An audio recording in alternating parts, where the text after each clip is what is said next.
boyfriend kita ni suka tau mesej-mesej. Lambat malam sikit je marah. Dan nak rehat lah you. Mestilah dah sampai office. Yelah. Cendawan. Ini kalau masak mata pun sedap ni. Cendawan ni. Ini boleh ni masak butter ni sedap ni. Dian, aku baru lepas jumpa boyfriend aku tadi kat taman. Boyfriend kau bagi cendawan ke? Coy, mulut. Jangan biadab mulut kau tak baik tau. Tak, tadi masa tu aku jumpa dia dekat taman. Aku tengok cendawan ni tumbuh dengan mekarnya dekat pokok. So aku betul lah aku nak masak cendawan.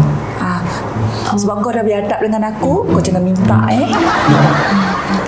Coy, dia punya mulut sekarang boleh tahan biadab Apa? Kau ingat boyfriend aku tak ada duit ke? Tak mampu ke nak bagi bunga dekat aku? Ini ni aku ni mengamalkan budaya tiada pembaziran.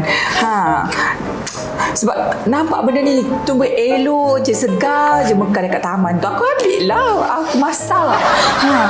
Tak baik dia. Mulut tu langsung tak ada insurans sekarang ni. Mulut sekarang boleh tahan tau. Dah pandai dah sekarang ni. Terkejut aku.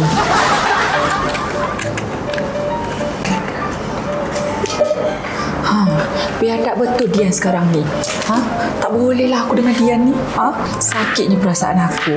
Dia boleh kutuk boyfriend aku. Dia ingat boyfriend aku ni tak ada duit ke? Ni dia kena tumiskan mata ni terus sekali dengan bawang putih ni tau. So dia tak kena buat macam ni sebab kalau benda ni cair dulu nanti bawang putih ni dia cepat hangus. So kita kena buat macam ni cara dia.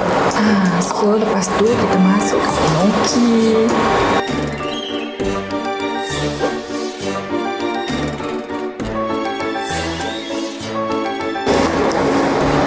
Susah lah nak angkat dia pakai benda ni. Siap. Enoki masak dendam asmara. Aku berdendam lah dengan Dian. Dia cakap boyfriend aku bagi enoki. Tergamak dia. Dian, kau nak tahu tak?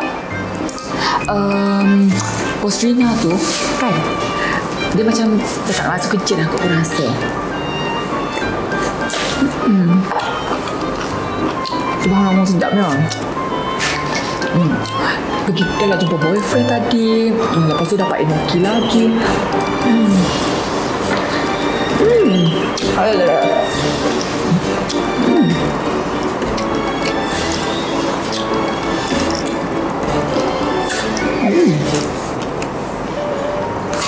Nah, ambil lah.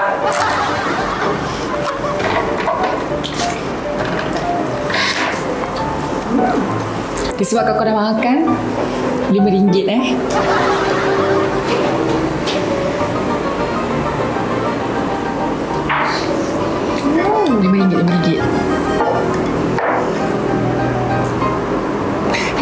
Bayar tak bayar? Rugi aku. Makan mahal bukti.